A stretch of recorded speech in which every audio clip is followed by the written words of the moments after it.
اللهم صل على سيدنا محمد يا رب صل وسلم دائما أبدا على حبيبك.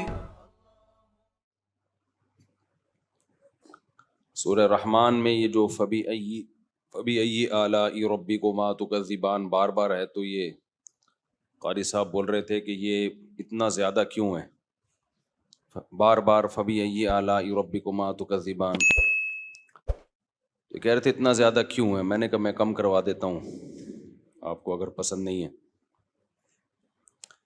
پھر ان کے بھائی نے فوراً کہا کہ جہنم والی آیت کے بعد بھی ہے فبی ای آلاء ربکما تکذبان، تو میں نے کہا ہٹوا دیتا ہوں میں، آپ کو پسند اگر نہیں ہے. بھائی جہنم میں تو اللہ نے ہول ناکیوں کا تذکرہ کیا نا، اور پھر اللہ کہہ رہے ہیں اللہ کی کس کس نعمت کو جھٹلاؤ گے. اب سوال پیدا تو جہنم تو نعمت نہیں ہے، وہ تو عذاب ہے. تو ان کو یہ اشکال ہو رہا ہے کہ جہنم والی آیت کے بعد بھی ہے فبی ای آلاء ربکما تکذبان، اے جنات اور انسانوں تم اللہ کی کون کون سی نعمتوں کو جھٹلاؤ گے. تو کہہ رہے ہیں یہ جہنم کے بعد کیوں ہے. میں نے کہا ہٹوا دیتا ہوں بھائی صحیح ہے. تو بھائی جہنم کے بعد اس لیے ہے کہ جہنم کی پہلے سے اطلاع دے دینا یہ بھی اللہ کی نعمت ہے. اللہ نے پہلے سے ہوشیار کر دیا ہے، تبھی عقل مند لوگ جب جہنم سے بچیں گے تو اللہ کا شکر ادا کریں گے. وہ کہیں گے یہ اللہ کا فضل ہے کہ اس نے ہمیں پہلے سے اس کے بارے میں بتا دیا تھا، اور پھر ہم نے اس کا شکر ادا کیا اور پھر اس جہنم سے بچنے کی کوشش کی. اللہ نہ بتاتا عذاب دینے کا اللہ کو پھر بھی حق تھا. آپ کسی ملک میں گئے، آپ کو معلوم نہیں ہے کہ اس جرم پہ کیا سزا ہے، اور آپ نے وہ جرم کر لیا. اب وہاں جرم کی سزا بہت سخت تھی. دنیا میں ہر ملک میں جرم کی سزائیں مختلف ہیں. دبئی میں آپ سگنل توڑ دیں بہت بھاری جرمانہ ہے. پاکستان میں سگنل چھوڑ دیں وہ سگنل چھوڑ دیں 50 روپے یا 500 ہوگا یا 1000 ہوگا. دبئی میں بہت زیادہ ہے. اب آپ نے سمجھا ہوا تھا کہ جتنا یہاں سگنل توڑنے کا جرمانہ ہے دبئی میں بھی اتنا ہی ہے. آپ نے سگنل توڑا، ٹھیک ٹھاک جرمانہ ہو گیا آپ کے اوپر، تو آپ کہو گے بھائی یہ تو بہت زیادہ ہے. تو جج نے آپ کو کہا یہ جرمانہ ادا کرو، آپ کہ میں نہیں کروں گا. وہ کہ کیوں؟ کہہ رہے مجھے تھوڑی پتا تھا اتنا بڑا جرمانہ ہے. تو جج کہے گا بھائی آپ کو اگر علم نہیں ہے کہ اتنا بڑا جرمانہ ہے تو یہ آپ کا قصور ہے، ہمارا قصور نہیں ہے. تو ہمارا قانون تو لگا بندہ قانون ہے. لیکن اگر دبئی پہلے سے لوگوں کو بتا دے، ایئرپورٹ پہ آتے ہی جگہ جگہ سائن بورڈ لگے ہوئے ہیں بھائی بہت زیادہ جرمانہ ہے، بھائی بہت زیادہ جرمانہ ہے، تو یہ نعمت ہے یا نہیں ہے؟ بہت سے لوگ کم علمی میں سگنل توڑ دیں، ان کو پتہ نہ ہو. جب آپ حج کے لیے جاتے ہیں ایئرپورٹ پہ لکھا ہوا ہوتا ہے خبردار سعودی عرب میں منشیات اسمگلنگ کرنے کی سزا سر قلم کرنا ہے. بہت سے ملکوں میں یہ سزا نہیں ہے، بلکہ بہت سے ملکوں میں تو منشیات ملے تو ایئرپورٹ والے سب سے پہلے آپ کو نکالتے ہیں. 2 پڑیاں ان کو دے دو، وہ کہیں گے چلو آگے چلو. تو سعودی عرب میں بہت سخت سزا ہے، اگر آپ کوئی ہیروئن یا کوئی ایسی چیز لے کر چلے گا فوراً سر قلم. تو گورنمنٹ آف سعودیہ نے جگہ جگہ اعلان لگایا ہوا ہے. تو یہ نعمت ہے نا کہ بھائی ہم نے آپ کو پہلے سے بہت دفعہ خبردار کر دیا، حالانکہ ہمارے ذمہ خبردار کرنا ضروری نہیں تھا، ایک دفعہ بتا دینا بھی کافی تھا.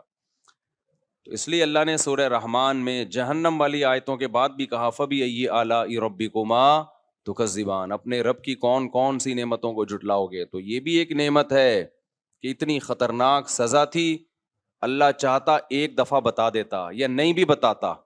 جرم تو جرم ہے بھائی، اس میں جو بھی سزا دے اللہ، لیکن اللہ نے بار بار تمہیں اس جرم سے، اس سزا سے خبردار کر دیا. تو سورہ واقعہ بھی بہت زیادہ اہم ہے. میں تھوڑا سا سورہ رحمان پھر انشاءاللہ سورہ واقعہ کو بیان کروں گا. اللہ نے فرمایا الرحمن علم القرآن خلق الانسان. اللہ نے اپنی صفت سے شروع کیا الرحمن. رحمان اور رحیم میں فرق کیا ہے؟ رحیم بہت زیادہ رحم کرنے والا، رحمان جس کی رحمت سب کو شامل ہو. دیکھو بہت زیادہ کا مطلب 2 ہوتا ہے، کوانٹٹی کے اعتبار سے اور کوالٹی کے اعتبار سے. تو اللہ تعالیٰ کی جو رحمت ہے وہ سب لوگوں کو ڈھانپی ہوئی ہے، تو یہ رحمان ہے. اور جن پہ رحم کرتا ہے ان پہ بھی تھوڑا نہیں کرتا، بلکہ بہت زیادہ کرتا ہے. یہ کیا ہے؟ رحیم ہے. تو اللہ کہتے ہیں اللہ رحمان ہے اور اس کی رحمت ہے. علم القرآن، اس نے انسان کو کیا سکھا دیا؟ قرآن سکھا دیا. اللہ کے انعامات میں سب سے بڑا انعام قرآن ہے. اور یہ کوئی روایتی بات نہیں ہے، حقیقت بھی ہے، گراؤنڈ ریئلٹی بھی ہے. اگر یہ قرآن اللہ نے ہمیں نہ سکھایا ہوتا، ہمارے باپ دادا کو نہ سکھایا ہوتا، ہم نہ جانتے کہ قرآن کیا ہے، تو ہمیں پتا ہوتا کہ حلال کیا ہے حرام کیا ہے. خوراک میں ہماری پتہ ہے کتے بلے ہوتے، سمجھ رہے ہو کہ نہیں سمجھ رہے؟ یہ جو ہم لوگ کتے بلے نہیں کھاتے، یہ کلچر کی وجہ نہیں ہے، شروع سے ہمارے باپ دادے کیا ہیں؟ بولو، مسلم ہیں. ہم اگر قرآن نہ سیکھتے، ہم میں بہت سے لوگ پتھروں کی بنی ہوئی مورتیوں کے آگے جھک رہے ہوتے. یہ جو اتنی خوبصورت تراویح ہوئی ہے، اتنا رکوع سجدے، سبحان ربی العظیم، سبحان ربی الاعلی، اور یہ الحمد للہ رب العالمین الرحمن الرحیم مالک یوم الدین، کتنا خوبصورت کلام ہے. اللہ کی تعریف ہو رہی ہے، تمام تعریفیں اللہ کے لیے جو تمام جہانوں کا پالنے والا ہے، بڑا مہربان، نہایت رحم کرنے والا، مالک یوم الدین، روز جزا کا مالک. ایاک نعبد، اے اللہ ہم تیری ہی عبادت کرتے ہیں، و ایاک نستعین، مدد صرف ہم تجھ سے طلب کرتے ہیں. کیا مدد مانگتے ہو بتاؤ؟ اہدنا الصراط المستقیم، ہمیں سیدھے راستے پر چلا. بہت سے لوگ غلط راستے پر چلتے ہیں. ہماری سب سے بڑی تمنا ہے، ہم انسان ہیں تو ہمارا ٹریک کیا ہونا چاہیے؟ سیدھا ہونا چاہیے. اے اللہ کچھ لوگ وہ ہیں جن پر تو نے انعام کیا، اور کچھ دنیا میں ایسے لوگ ہیں جو غلط راستے پہ چلے. تو انعام یافتہ لوگوں کے راستے پہ چلانا، اچھے لوگوں کے راستے پہ چلانا، برے لوگوں کے راستے پہ ہمیں نہیں چلانا. بتاؤ ایسی خوبصورت دعا اور ایسی خوبصورت عبادت دنیا میں کسی مذہب میں ہے؟ کہیں پائی جاتی ہے یہ عبادت؟ تو قرآن نہ ہوتا تو عبادت تو کر رہے ہوتے. ہندو بھی عبادت کرتے ہیں کہ نہیں کرتے؟ سکھ بھی عبادت کرتے ہیں، عیسائی بھی عبادت کرتے ہیں، سارے مذہب کے لوگ. ایسی خوبصورت سلیکٹڈ عبادت دنیا میں مسلم کے علاوہ کوئی بھی نہیں کرتا. ایسی وحشت ہوتی ہے نا جب آپ ان کی عبادت گاہوں میں جاؤ اور وہاں بت بنے ہوئے نظر آتے ہیں، انسان کو وحشت ہوتی ہے، ایک عجیب سی تنگی دل میں محسوس ہوتی ہے. میں پہلی دفعہ جب برما گیا، منمار ہے نا برما، تو میں نے پہلی دفعہ کسی پتھر کی عبادت کا سچی مچی کا لائیو منظر دیکھا. یوٹیوب پہ تو دیکھا ہوا تھا بھگوان کے سامنے عبادت ہو رہی ہے یا کوئی بیٹھا ہوا ہے. میں نے پہلی دفعہ ایک منظر دیکھا، پہلی دفعہ.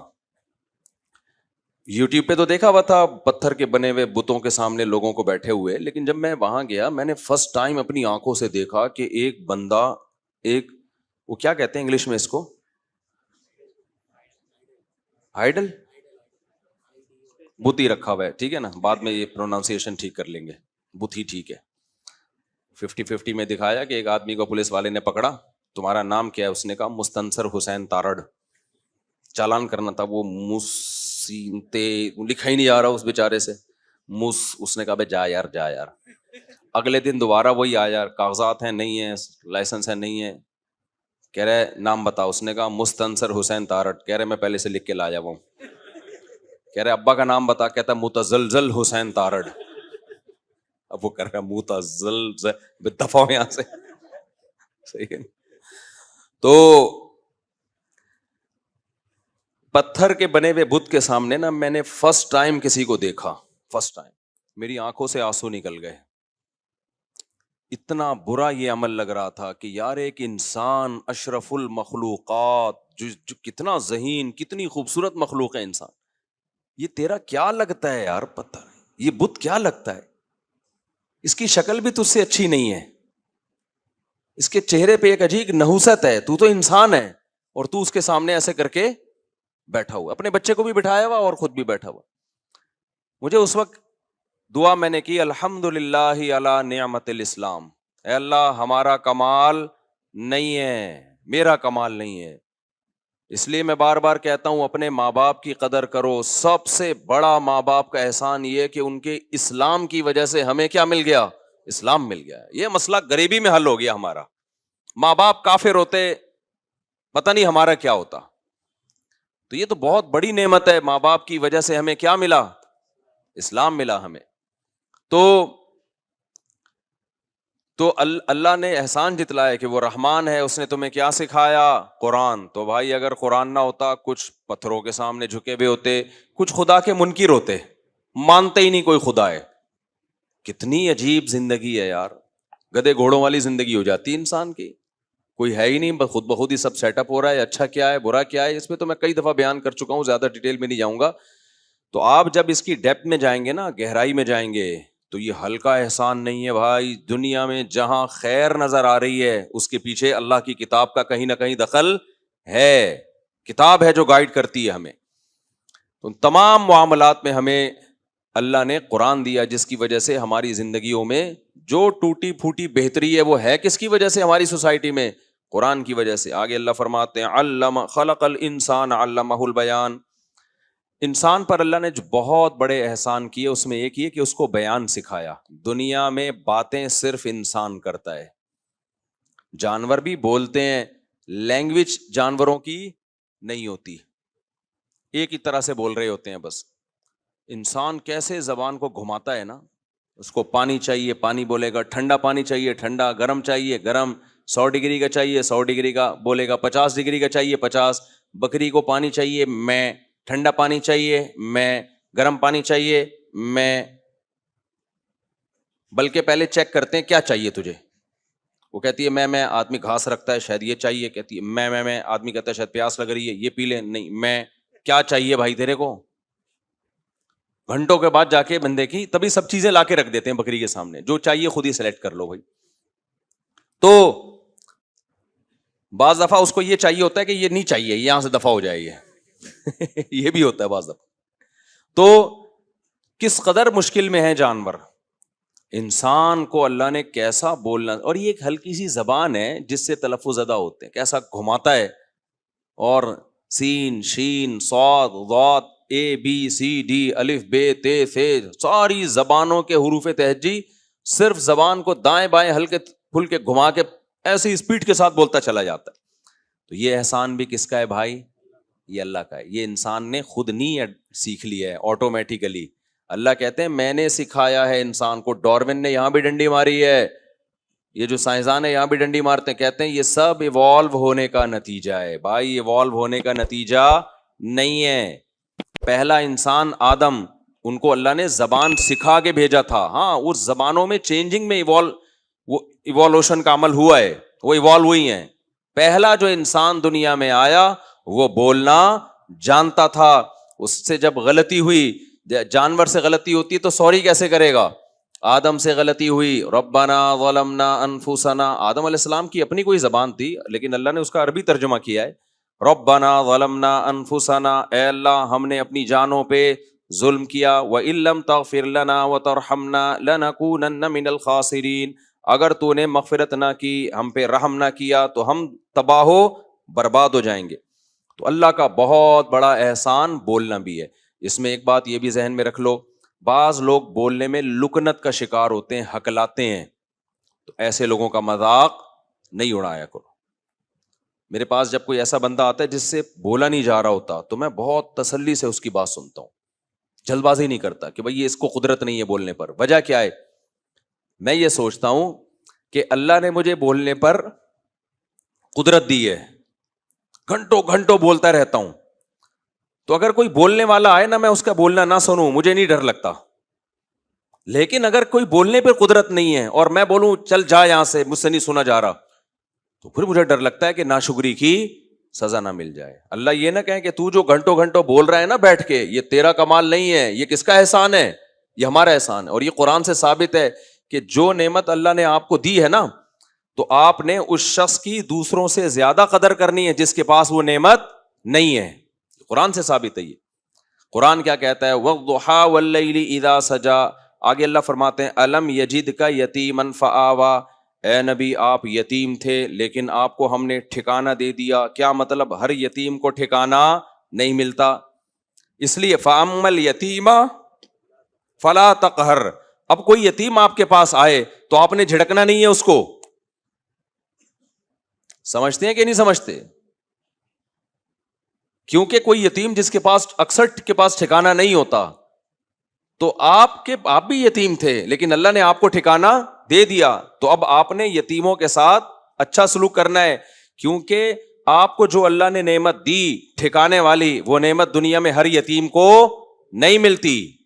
تو اب جس کے پاس وہ نعمت نہیں ہے، تو جس کے پاس نعمت ہے اس پر لازم ہے کہ جس کے پاس وہ نعمت نہیں ہے وہ اس کی قدر کرے۔ پھر اللہ نے کہا کہ وَوَجَدَكَ عَائِلًا فَأَغْنَىٰ، آپ مسکین غریب تھے، اللہ نے آپ کو غنی کر دیا۔ اللہ نے آپ کو کیا کر دیا؟ غنی۔ وہ حضرت خدیجہ سے جب آپ کا نکاح ہوا نا، تو تجارت کا پیسہ حضرت خدیجہ کی طرف سے ملا مزاربت پہ، اس کی طرف اشارہ ہے۔ تو اس لیے اب اللہ نے کہا وَأَمَّا السَّائِلَ فَلَا تَنْهَرْ، کہ اب کوئی بھکاری آئے تو آپ نے اس کو جھڑکنا نہیں ہے۔ قہر کہتے ہیں غالب ہونے کو، تنہر کا معنی جھڑکنا، تو اب آپ نے جھڑکنا نہیں ہے اس کو۔ کیا مطلب؟ بھائی آپ بھی مسکین تھے، اللہ نے آپ کی مسکنت کو دور کیا، ہر ایک کی مسکینی کو اللہ دور نہیں کرتا۔ آج ہمارے یہاں کیا ہوتا ہے؟ تکبر ہوتا ہے نا انسان میں، کوئی نعمت مل گئی تو اب جس کے پاس نہیں ہے اس کو نیچا دکھانا شروع، اس کے لیے اب ٹائم ہی نہیں ہے۔ بھائی تو بھی ویسا ہی تھا، تو اللہ نے احسان کر کے تجھے یہ نعمت دے دی، ہر ایک کو نہیں دی۔ تو اب احسان کا تقاضا یہ ہے کہ جس کے پاس نہیں ہے تو تم نے اس کی توہین نہیں کرنی بلکہ اس کی تعظیم کرنی ہے۔ سمجھتے ہو کہ نہیں سمجھتے ہو؟ تو اس لیے جس کو اللہ نے طاقت دی ہے نا، اس پر کمزور کو عزت دینا زیادہ لازم ہے۔ جس کو اللہ نے دولت دی ہے اس کو غریب کو پروٹوکول دینا زیادہ لازم ہے۔ الٹا ہی کام ہو رہا ہوتا ہے، وہ زیادہ تکبر میں آ رہا ہوتا ہے۔ اسی طرح قرآن نے کیا کہا کہ اے نبی ہم نے آپ کو علم دیا، وَوَجَدَكَ ضَالًّا فَهَدَىٰ، تو اس لیے اما بنعمت ربک فحدث، اس کا تقاضا کیا ہے جو نعمت اللہ نے آپ کو دی ہے وہ آپ لوگوں کے سامنے بیان کریں۔ تو یہ بہت اہم موضوع ہے۔ آگے اللہ تعالیٰ کیا فرماتے ہیں؟ اللہ فرماتے ہیں ہم نے تمہیں کیا سکھایا؟ بولو، بولنا۔ تو علمہ البیان، ہم نے کیا سکھایا؟ بولنا۔ یہ بولنا اللہ کی بہت بڑی نعمت۔ بیچارے گونگوں سے دیکھو بس اشاروں میں ہی سمجھا رہے ہوتے ہیں وہ، تو کتنی بڑی اللہ نے ہمیں نعمت دے دی۔ آگے اللہ نے اپنی بہت ساری نعمتیں بیان کی ہیں۔ سورہ رحمان میں اللہ نے جہنم کو بھی بیان کیا اور جنت کو بھی بیان کیا۔ یعرف المجرمون بسیماہم فیؤخذ بالنواصی والاقدام یطوفون بینہا وبین حمیم آن، اللہ کہتے ہیں ان سے کہا جائے گا کہ یہ وہ جہنم ہے جس کا تم انکار کیا کرتے تھے، اور کھولتے ہوئے پانی اور آگ کے درمیان گھومیں گے۔ قرآن سے بھی حدیث سے بھی یہ بات ثابت ہے کہ جہنمیوں کو جب پیاس لگے گی تو کھولتا ہوا پانی پلایا جائے گا ان کو، جس سے ان کا نیچے کا ہونٹ جل کے لٹک جائے گا۔ اور قرآن کیا کہتا ہے؟ کلما نضجت جلودہم بدلناہم جلودا غیرہا۔ اس کی آواز تھوڑی تیز ہو سکتی ہے کائنڈلی پلیز؟ کوئی بندہ اندر گھسا ہوا ہے؟ ساتھ بیٹھا ہوا ہے اندر؟ کرنٹ نہ لگ جائے، بالکل ہی مشین پہ بیٹھا ہوا ہے۔ اچھا بھائی، تو شکر ہے تھوڑی تیز کر دی ہو، میں گلے پہ ویسے اتنا دباؤ آ رہا ہے۔ تو یعرف، اللہ کہتے ہیں کلما نضجت جلودہم، جہنمیوں کو جب جلایا جائے گا تو جب ان کی جلد جل کے ختم ہوگی نا، بدلناہم جلودا غیرہا، ہم دوسری جلد پیدا کر دیں گے، لیذوقوا العذاب، تاکہ وہ اس عذاب کا مزہ چکھتے رہیں۔ لیکن سورہ رحمان میں اللہ نے جہنم کا تذکرہ کم کیا، جنت کا تذکرہ زیادہ کیا، تو ہم بھی اس میں جنت کا جو تذکرہ ہے وہ کر دیتے ہیں، کیونکہ نام رحمان ہے نا، تو اللہ نے رحمتوں کا تذکرہ زیادہ کیا ہے، وہی مائک کو ہونا شروع ہو گیا۔ آگے اللہ تعالیٰ فرماتے ہیں وَلِمَنْ خَافَ مَقَامَ رَبِّهِ جَنَّتَانِ، جو اپنے رب سے ڈرے گا، اپنے رب کے سامنے کھڑے ہونے سے اس کو احساس ہے کہ ایک دن میں نے اپنے رب کو منہ دکھانا ہے، تو رب کے لیے کو اعمال کا میں نے حساب دینا ہے، لہذا تنہائیوں میں بھی گناہ سے بچے گا، تو اللہ کہتے ہیں اس کے لیے جنتان، دو باغات ہیں۔ تو یہاں دو باغات کا مطلب دو نہیں ہے، دو قسم کے باغات ہیں۔ سمجھتے ہو کہ نہیں سمجھتے؟ اللہ تعالیٰ فرماتے ہیں ذواتا افنان، مختلف قسموں کے، فبأي آلاء ربكما تكذبان، تو بتاؤ اپنے رب کی کون کون سی نعمتوں کو جھٹلاؤ گے۔ چھوٹی چھوٹے اعمال پہ اتنی بڑی بڑی نعمتیں اس نے تمہارے لیے رکھی ہوئی ہیں۔ فیہما عینان تجریان، اللہ کہتے ہیں اس میں دو چشمے بہہ رہے ہوں گے. فبأی آلاء ربکما تکذبان فیہما من کل فاکہۃ زوجان، ہر پھل کے مختلف ذائقے ہوں گے. جیسے ہم دنیا میں دیکھتے ہیں نا، ایک سیب نہیں ہے، سیب بیسیوں قسم کے سیب ہیں، تو جنت میں بھی کیا ہوں گے؟ ایک ایک پھل بیسیوں قسم کا ہوگا. فبأی آلاء ربکما تکذبان متکئین علی فرش بطائنها من استبرق، تخت لگے ہوں گے اس پر ریشم کی چادروں پہ اور ریشم کے تکیوں پہ ٹیک لگا کے بیٹھے ہوئے ہوں گے. دنیا میں جو نیچرل طریقہ ہے نا استراحت اور آرام کا، وہ یہی ہے. کرسیوں پہ انسان کو سکون نہیں ملتا. تبھی آج کل ہوٹلوں میں ہوتا ہے بڑے بڑے تخت لگا کے گاؤ تکیے لگا دیتے ہیں، اس پہ لوگ ذرا ٹانگیں پھیلا کے، بیگم کی طرف نہ جا رہی ہوں، تھوڑی سی سائڈ پہ جا رہی ہوں، ٹانگیں پھیلا کے. ابا کا تو احترام آج کل مارکیٹ سے کیا چل رہا ہے؟ شارٹ چل رہا ہے. تو لیٹے ہوئے ہوتے ہیں لوگ، اس کا اپنا مزہ ہوتا ہے کہ نہیں ہوتا؟ تو اللہ کہتے ہیں یہ ساری نعمتیں کس کنڈیشن میں ملیں گی؟ ایسے بستروں پر جو ریشم کے ہوں گے، اور ریشم بھی جنت کی، جنت کا ریشم ہوگا، تو اس پہ تکیے لگا کر بیٹھے ہوئے ہوں گے. وَجَنَ الْجَنَّتَيْنِ دَانٍ، اور جو باغات کے جو پھل ہیں نا وہ ایسے لٹک رہے ہوں گے درختوں پہ جن پہ ہاتھ پہنچ رہا ہوگا انسان. ہم نے تو یہ منظر دیکھا ہے، آپ نے بھی. ریڑھی سے خرید کے پھل کھانے کا مزہ الگ ہے، اور درختوں پہ لٹکے ہوئے پھل توڑنے کا مزہ الگ ہے. تو اللہ کہتے ہیں ایسے گھنے باغات کے بیچ میں تخت لگے ہوئے ہوں گے، تخت پہ یہ بیٹھے ہوئے ہوں گے، اور جو لذت والے پھل جن کے بارے میں قرآن کہتا ہے تلذ الاعین، ان پھلوں کو دیکھ کے زبان لذت بعد میں محسوس کرے گی، آنکھوں کو لذت پہلے آئے گی. ایسی اٹریکشن ہوگی، آنکھیں لذت. اور قرآن کیا کہتا ہے؟ فیہا ما تشتہی انفسکم، جو تمہارے دل میں آئے گا نا وہ چاہت اللہ پوری کرے گا.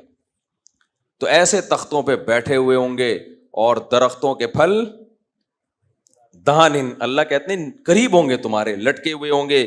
فبأی آلاء ربکما تکذبان، تو بتاؤ اپنے رب کی کس کس نعمتوں کو جھٹلاؤ گے. آگے اللہ فرماتے ہیں فیہن قاصرات الطرف، انہی باغات میں تمہارے ساتھ وسیم بھائی ہوں گے، غفار بھائی ہوں گے، بڑی بڑی مونچھوں والے ہیں بھائی.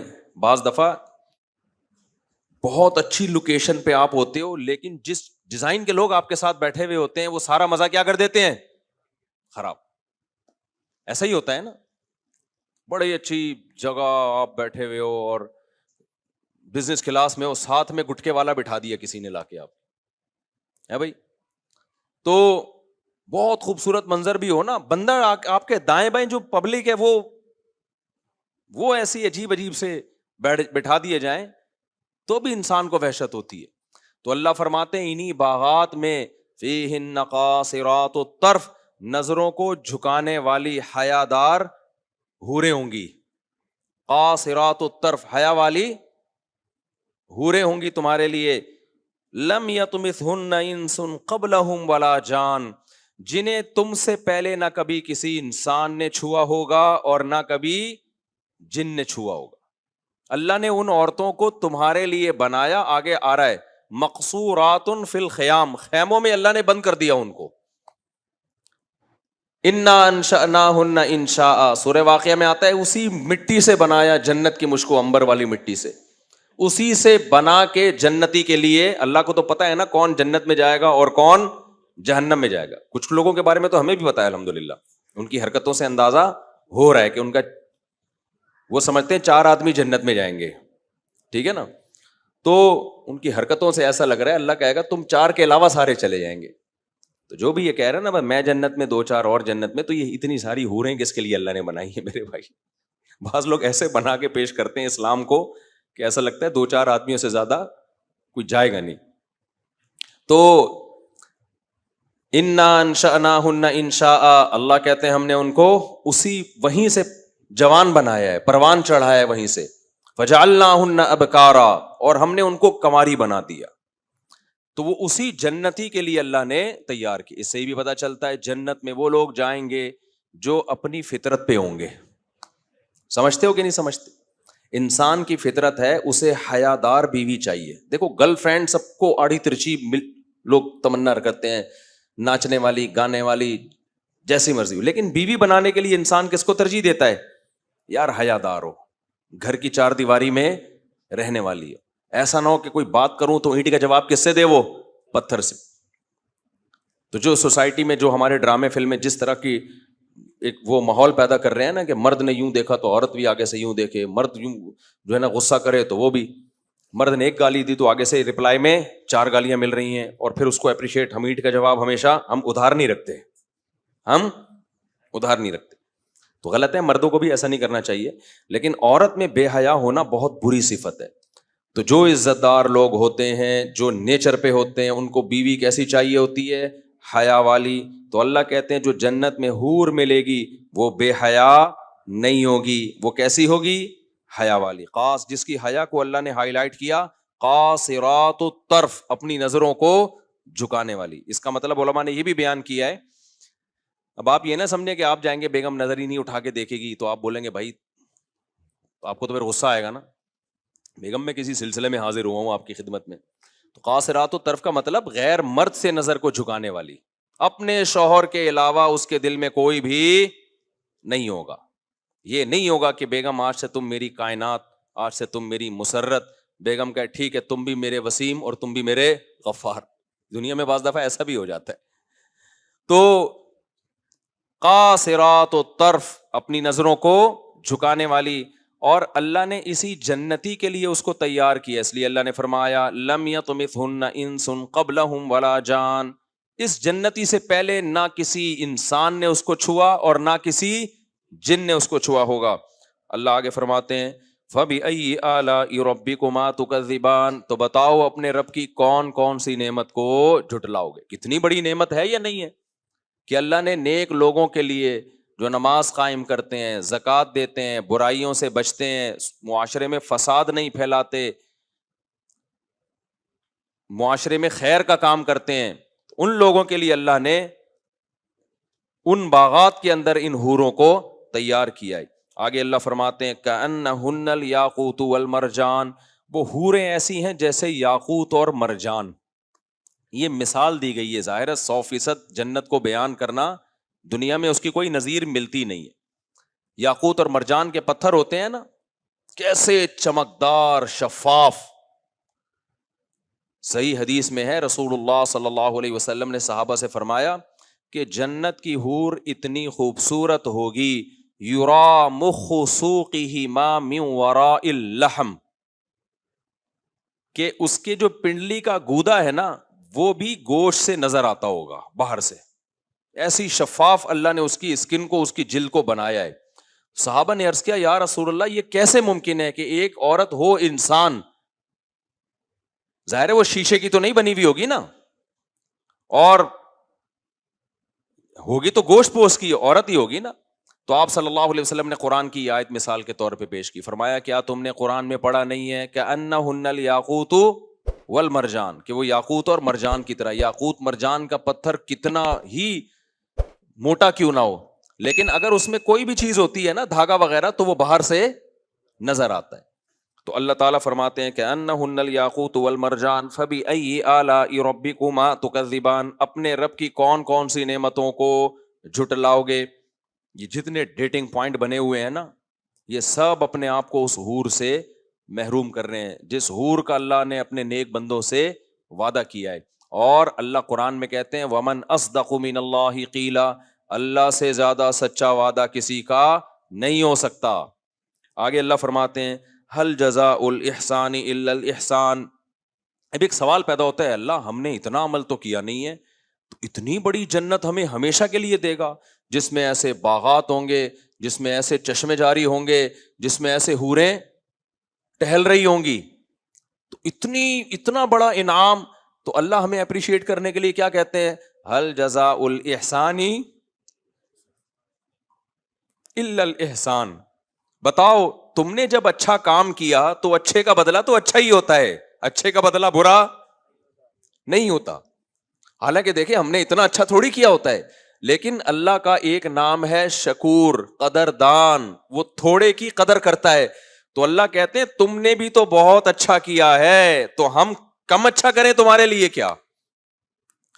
تم ساری زندگی بلوغت سے بعد موت تک 5 نمازیں پڑھتے رہے. فجر میں اٹھتے تھے, پھر کاروبار چھوڑ کے ظہر میں آتے تھے, پھر کاروبار چھوڑ کے عصر میں آتے تھے, پھر سورج غروب ہوتے ہی میرا نام لیتے تھے, پھر عشاء میں سونے سے پہلے مجھے یاد کرتے تھے, پھر رمضان کے پورے روزے رکھتے تھے. اس میں نہیں دیکھتے تھے سردیوں کے روزے ہیں یا گرمیوں کے روزے ہیں, میں ملازم ہوں یا مزدور ہوں, یہ ایئر کنڈیشن روم میں بیٹھتا ہوں. نا نا نا نا, تم نے اللہ کے حکم کو جیسے میں نے کہا ایز اٹ از پورا کیا.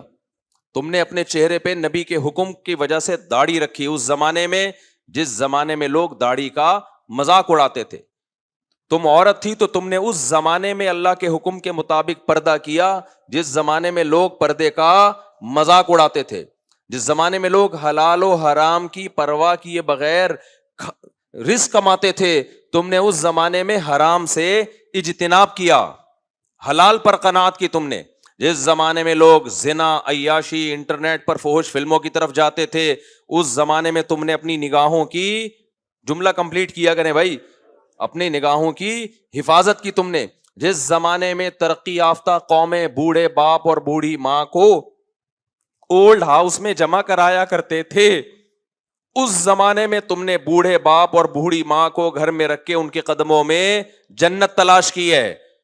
جس زمانے میں لوگ باس کے سامنے تو آواز آہستہ کرتے تھے, بوڑھے باپ دادا کے سامنے آواز آہستہ کرنا کمزوری سمجھا جاتا تھا, اس زمانے میں تم نے بوڑھے ماں باپ کے سامنے اپنی آواز کو اللہ کی خاطر پس کیا اور اپنے غصے کے کڑوے گھونٹ کو نگل لیا.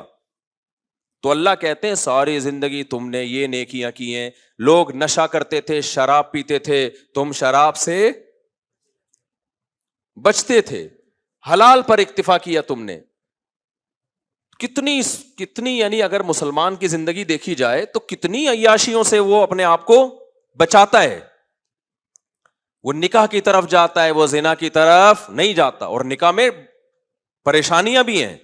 2 بیویوں والے تو میں نے ٹینشنوں میں دیکھے ہیں, 10 گرل فرینڈ والے میں نے ٹینشن میں نہیں دیکھے. حرام خوری اس زمانے میں عام ہے, بھنگیوں کی طرح زندگی گزارو. لیکن جب تم حلال کی طرف جاؤ گے تو عذاب اور مصیبتوں کا تمہیں سامنا ہوگا. تو جو بھی 2 کر کے مار کھاتے ہیں نا, بہت ہیں, ابھی میرے موبائل میں نمبر پڑے ہوئے ہیں, یہ ہو رہا ہے وہ, میں ان سے کہتا ہوں کوئی بات نہیں, کام تم نے حلال کیا ہے, ایک ایک ٹینشن پہ اللہ تمہیں آخرت میں اجر دے گا. کیونکہ نبی نے فرمایا کہ جب گناہ پہ اجر ملتا ہے نا تو گناہ سے بچنے پر نیکی بھی بولو ملتی ہے.